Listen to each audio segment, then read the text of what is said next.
Hello, world.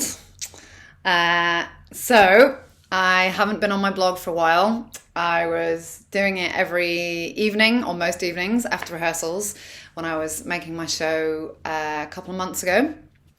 And I'm now in this very exciting moment of being between the last version of the show and waiting to find out if I've got funding for the next version of the show, which all the fingers and toes crossed I will have. And I've had a very challenging couple of days processing stuff in myself in relation to my experiences, my lived experiences of violence, particularly in various forms. And I've been reminded again and again and again in the last 7 years of my life that healing is a non-linear process. It's not a straight line. It's never a straight line. It's not like we start here and we end here.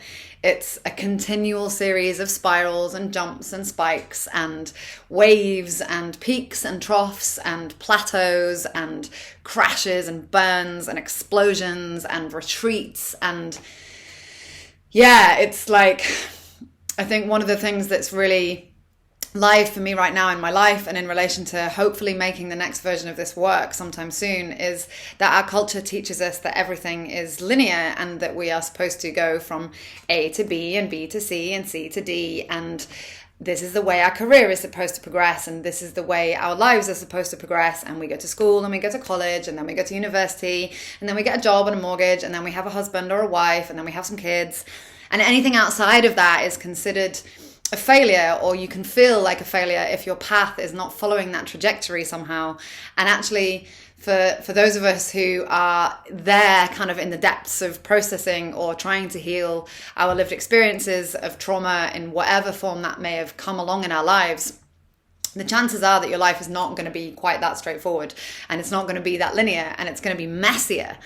And what I'm really wanting to start to like bring into this next version of the show and really celebrate is mess, and like finding a way to really embrace our own messiness and the messiness of those around us and the messiness of those we love, because you know, on lesser or greater levels and degrees, we're all a mess, right? That's part of being a human. And I read a very beautiful poem that somebody I know wrote today on Facebook, and I was writing myself today, and it reminded me of a lot of beautiful things that I've been thinking about and inspired me to find the courage to leave this sharing today. So thank you. And yeah, it's like, I don't know, I'm really questioning these ways that we are given narratives that tell us that things have to be a certain way, and anything outside of that is wrong or abnormal or a failure. And that can be particularly challenging when you're faced with like a debilitating process, you know, whether you've got like chronic fatigue or PTSD or depression, or whether you're suffering from severe insomnia or all of the above or a myriad other things.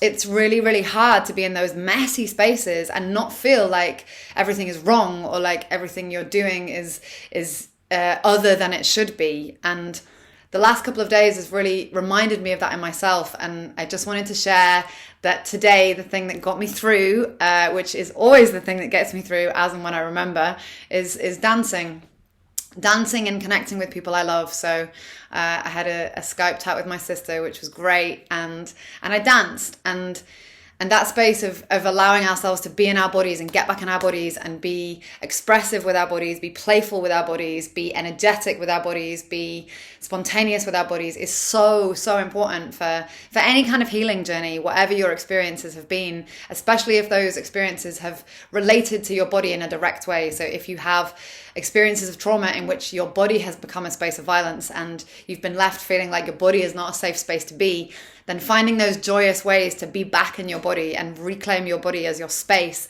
and a place for pleasure and fun and joy and movement and expression is a really, really, really vital thing, and one of the main things that helps get me through. So I'm going to keep you all posted.